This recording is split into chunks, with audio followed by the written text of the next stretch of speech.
Entelektüel müşrik, Nadir B. Haris 2. Saadettin Merdin 10 Aralık 2025 yazısı. Entelektüel müşrik, Nadir B. Haris 2. Mekke'nin şeytanı, entelektüel İslam tarihinde Mekke'nin zındıkları, Mekke'nin şeytanları denilen kimselerle, Kur'an'da el-cinsan, kafir, zalim, fısık, mücrim, şeytan, muktesimin, müstehzin şeklinde zikredilen kelimelerin medlülleri aynı kişilerdir.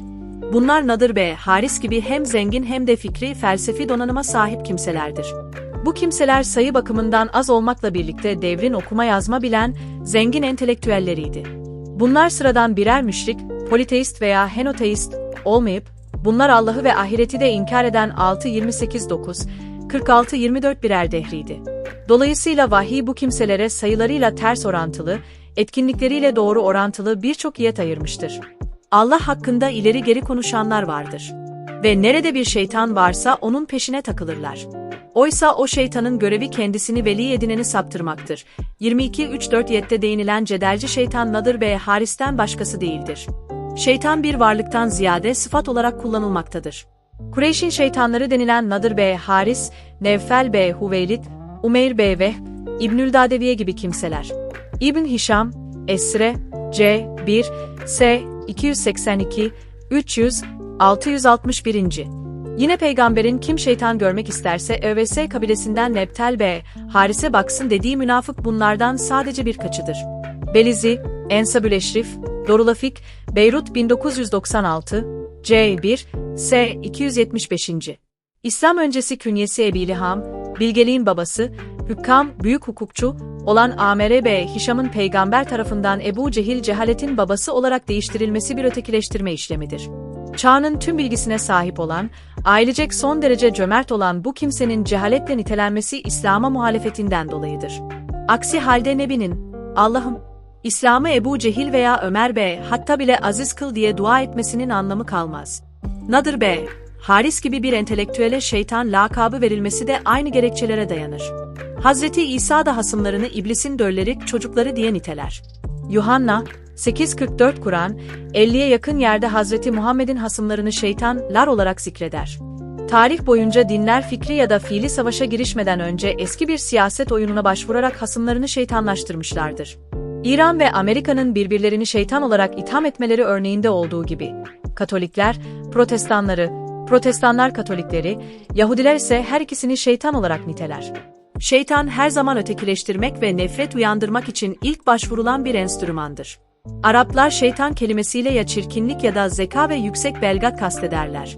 Ebu Cafer Muhammed B. Ali el-Vahvele, 160-776, hasımlarının hakaret için şeytanüttik lakabı vermelerinin nedeni aslında onun maharetini ifade etmekteydi. Son derece zeki ve hazır cevap olan bu kelamcı, kifede takulmemehilde sarraflık yapıyordu. Altın paraların sahte olup olmadığını bir bakışta anlayabilecek kadar mahir olduğu için TK çarşısının en zeki insanı anlamındaki bu lakapla anılmıştır.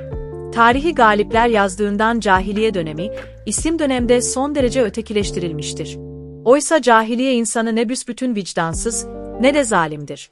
Hılful cemiyetini kuracak kadar duyarlı bir vicdanlı, Hatemi T. Ö. 578 gibi insanlığın medarı iftiharı cömert insanlar da yetiştirmiştir. Kız çocuklarının diri diri gömülmesi sanıldığının aksine son derece sınırlıdır. Yine sanıldığının aksine asli olan tevhiddir, tali olan şirktir. Cahiliye topyekün reddedilmiş olsaydı, cahiliye örfü büyük ölçüde İslam şeriatı yapılmazdı. İslam cahiliyenin bütün kurumlarına savaş açmamış, aksine birçoğunu olduğu gibi bırakmış, bir kısmını ıslah etmiş, az bir kısmını da ılga ve iptal etmiştir. İbadetler, itikat ve hukuk büyük ölçüde cahiliyeden kalmadır. Her bir din belli bir kültür içinde doğup, gelişip ve o kültür içinde şekillendiğinden Arabilik İslam'ın dominant vasfıdır. Kureyş'in ileri gelenleri geceleri bir araya geldiklerinde Nadir'da gezdiği beldelerde öğrendiği hikaye ve efsaneleri anlatırdı.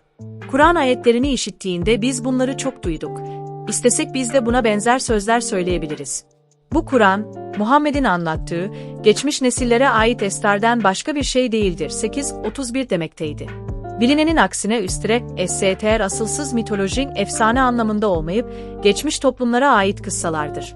Cahiliye Arapları, geçmiş toplumların tarihlerini ve hikayelerini ifade içinde estr kelimesini kullanmaktaydılar. Cevat Ali, Kelimenin Yunanca araştırma, araştırmaya dayalı bilgi anlamındaki historie kelimesinin muharebi olduğunu söyler. İbn Kuteybe, satır kelimesinin çoğulu olan estiri, geçmiş milletlere dair kayda geçmiş metinler olarak tefsir eder. Aslında Kur'an kendisinde estir bulunduğunu reddetmemiş, ayetlerin Allah tarafından indirilmediği iddiasını reddetmiştir. Bak! 25-4-6 Nadır gibi kimseler herkesin bildiği bu kıssaların, Estirurulvel'in Allah'tan gelmiş olabileceğini bak. 16-24 kabul edemiyor. Muhammed'in bu kıssaları vahiy ile değil, başkalarından iktibas ettiğini düşünüyorlardı. Nadır, Nebi'nin Mekke'de yaşayan ehli kitaba mensup bazı kölelerden öğrendiği kıssaları Mekkelilere Kur'an diye pazarladığını iddia ediyordu. Kur'an Muhammed'in uydurmasıdır. Bu hususta başka bir topluluk da ona yardımcı olmuştur dediler. Ayrıca bu Kur'an, Muhammed'in kendisi için başkalarına yazdırdığı ve ezberlemesi için sabah akşam kendisine okunan eskilerin efsaneleridir dediler. 25-45 Nadır B. Haris, bu yalan uydurma işinde kendisine ehli kitaptan Addas, Yesar adında 2 Hristiyan ve Yahudi olan Cebir adlı kölelerin yardım ettiğini iddia ediyordu. Peygamber bu kölelerle bisetten önce de, bisetten sonra da sohbet etmiş, onların Tevrat ve İncil'den anlattıklarını dinlemeye devam etmiştir. Kur'an Hazreti Peygamber'in bu kölelerle sohbet ettiği şeklindeki müşriklerin iddialarını tekzip etmemiş, sadece onların ana dillerinin Arapça olmadığını, fasih Arapça konuşamadıklarını söyler. 16-103 Kur'an kıssalarının, Ashab-ı Kehf ve Zülkarneyn dışında vahyin ilk muhatapları tarafından bilindiği kabul edilmektedir. Bu 2 kıssa da vahyin ileride muhatapları olacak olan Medine Yahudileri tarafından bilinmekteydi. Kureyş, sahip olduğu entelektüel birikimi nedeniyle Nadr'ı, Ukbe b. Ebi Muayt ile birlikte Medine'ye göndermiş, Yahudilerden Muhammed'in durumunu sormalarını istemişti.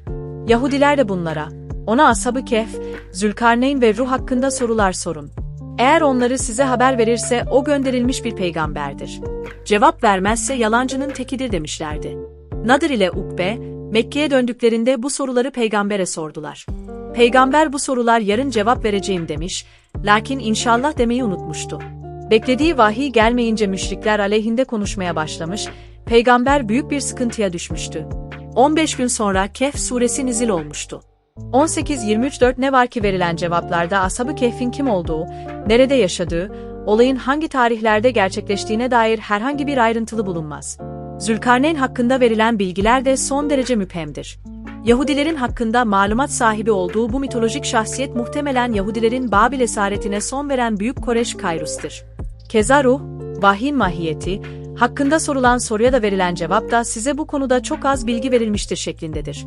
Bu 3 sorudan sonra sözcülüğünü Nadr'ın yaptığı bir Kureyş heyeti peygambere gelerek, eğer amacın mal elde etmek ise seni en zenginimiz yapalım. Şeref, şan istiyorsan seni kral yapalım. Eğer sana vahiy getirdiğini zannettiğin bir reyi, şeytan musallat olduysa tedavi ettirelim. Peygamber bunları reddedince bu sefer Rabbinden rica et, Mekke'nin dağlarını kaldırıp, yurdumuzu genişletsin, Şam ve Irak nehirleri gibi nehirler akıtsın. Atalarımızı bilhassa Kusa'yı diriltsin ki, ona senin söylediklerin doğru mudur, yanlış mıdır, diye soralım. Rabbin seni tasdik eden bir melek göndersin. Eğer bunları bizim için yapmazsan kendin için iste. Rabbin sana bahçeler, altından ve gümüşten saraylar vermesini iste. Rabbin göğü üzerimize düşürsün. Allah'ı ve melekleri karşımıza getirmedikçe sana asla inanmayız dediler. Ölümü, Bedir Savaşı'nda müşriklerin sancaktarlığını yapan ve orduyu sırayla doyuranlardan Nadr'ın sonu diğer esirlerden farklı olmuş, esirlere uygulanan fidye gibi seçeneklerin hiçbiri kendisine verilmemiştir. Nadir, peygamberin kendisine uzun uzun bakışından öldürüleceğini anlamış ve akrabası olan Musab b. Umeyr'den kendisi için aracı olmasını istemişti. Musab, İslam'ın aralarındaki akrabalık ahitlerini kaldırmış olduğunu söyleyerek yardım etmemiştir. Diğer esirlere uygulanan prosedürün kendisi için de uygulanmasını istemiş, lakin peygamber, o, Allah ve Resulü aleyhinde konuşandı diyerek kendilerine ayetlerimiz okunduğunda, duyduk. İstesek bunun bir benzerini biz de söyleriz, bu eskilerin estirinden başka bir şey değil dediler. 8-31 ayetini, kendi sözünü, hatırlatarak boynunu Ali'ye vurdurtmuştur.